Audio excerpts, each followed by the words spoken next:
Welcome to Introduction to Healthcare and Public Health in the U.S. Delivering Healthcare, Part 2. This is Lecture A. The component, Introduction to Healthcare and Public Health in the U.S., is a survey of how healthcare and public health are organized and how services are delivered in the U.S. It covers public policy, relevant organizations and their interrelationships, professional roles, legal and regulatory issues, and payment systems. It also addresses health reform initiatives in the U.S. The learning objectives for Delivering Healthcare Part 2 are to describe the organization of clinical healthcare delivery in the outpatient setting and the organization of outpatient healthcare. Describe the organization of ancillary healthcare delivery in the outpatient setting. And discuss the role of different healthcare providers, with an emphasis on the delivery of care in an interdisciplinary setting. This lecture will discuss the types of outpatient healthcare facilities and the role of primary care, including its definitions, goals, and the parties involved. The term outpatient refers to the delivery of healthcare services in a setting where the patient is not hospitalized. The patient typically visits an outpatient facility for medical care. Outpatient facilities include physicians' offices.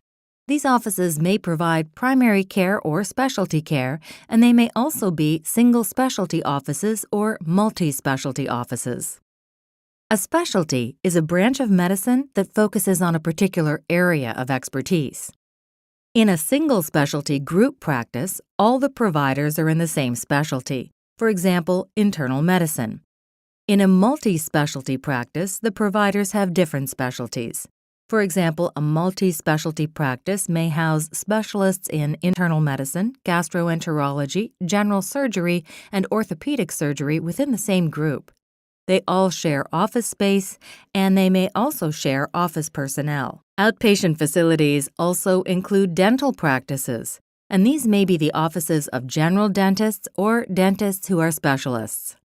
Other outpatient facilities are medical or diagnostic laboratories, urgent care centers, mental health clinics, alcohol and substance abuse treatment centers, outpatient surgical centers, physical or occupational therapy centers, home health services, and hospice care services. The basis of outpatient care is primary care.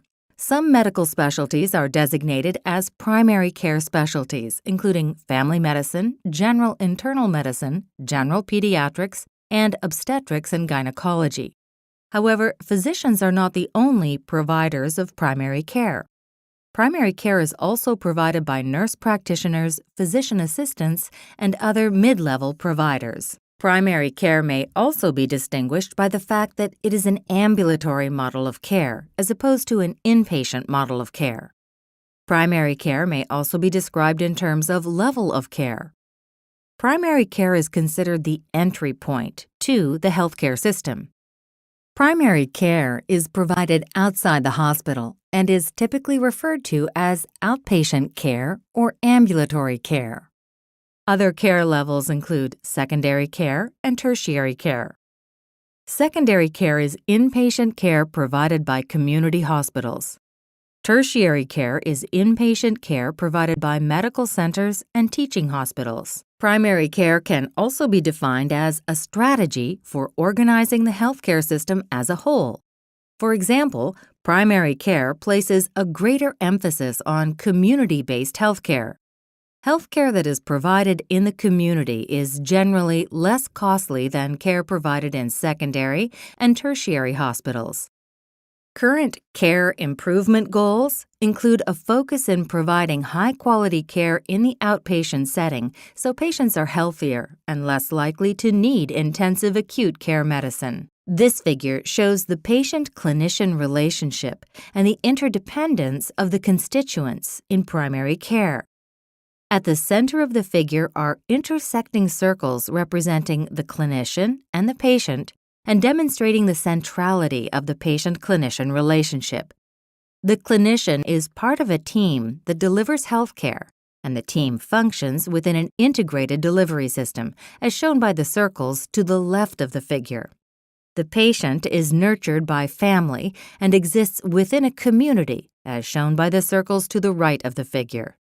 This figure demonstrates a model of community-oriented healthcare. Another way to look at primary care is to take a narrow view or a broad view. If primary refers to being first in time or order, then primary care represents the first contact or the ground floor of healthcare delivery. In the broad view, primary suggests chief or main. In this context, primary care is a fundamental and central aspect of healthcare and the primary emphasis of healthcare in the community. Primary care can also be defined as a set of attributes. In 1978, the Institute of Medicine defined primary care as care that is accessible, comprehensive, coordinated, and continuous. This definition looks at the concept of primary care from the perspective of the patient and the family. A more comprehensive definition of primary care would broaden these perspectives to include the community and integrated delivery systems, as well as the ecosystem. In 1994, the Institute of Medicine Committee on the Future of Primary Care updated the definition of primary care as the provision of integrated, accessible healthcare services by clinicians who are accountable for addressing a large majority of personal healthcare needs, developing a sustained partnership with patients, and practicing in the context of family and community. This definition is explored further in the next few slides. Primary care is the provision of integrated care.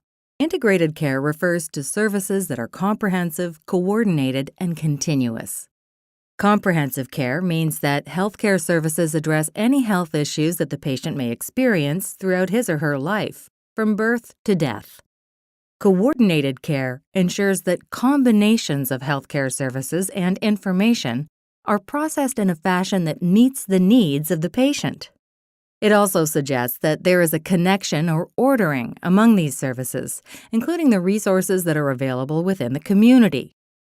Continuity or continuous care means that a single member of the healthcare team must have a long-term, continuous relationship with the patient. Clinical continuity allows effective and timely communication of health information, including events, advice, and patient preferences. This information is recorded over time for future reference, with the goal of improving care for the patient. Integrated care is a seamless process that combines information and events that occurred in different settings, at different levels of care, and at different times, into a single entity, the primary care environment. The question of accessible primary care means how easy it is for patients to initiate an interaction with a clinician for any health issues that they may have. What do they do to initiate this interaction? By telephone or telehealth services? Or do they need to go to a specific geographic location, such as a primary care clinic? Many groups in the U.S. experience barriers to health care.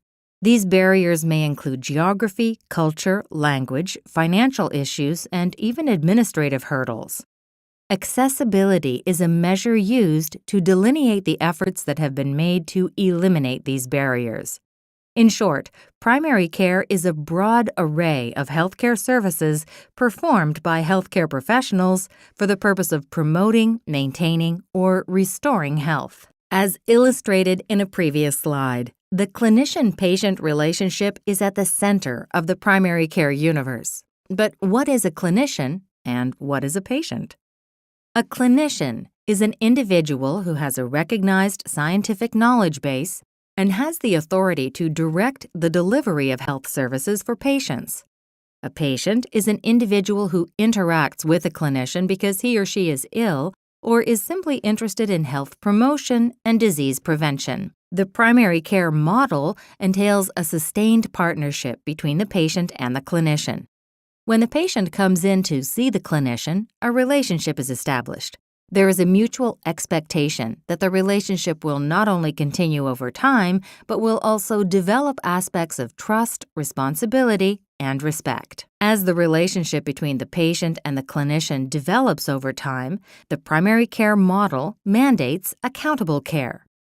Clinicians and the systems in which they operate are responsible to their patients and communities for the quality of care they provide and for ensuring patient satisfaction. They need to use resources efficiently, and they need to practice the art of clinical medicine in an ethical fashion. Primary care clinicians are trained to diagnose and manage most of the healthcare needs of their patients. However, primary care does have limitations on the scope of its practice. When appropriate, primary care clinicians call upon other healthcare practitioners or specialists for further evaluation or treatment of patients. This completes Lecture A of Delivering Healthcare Part 2. In summary, this lecture described the types of outpatient facilities and the role of primary care, including its definitions, goals, and the parties involved.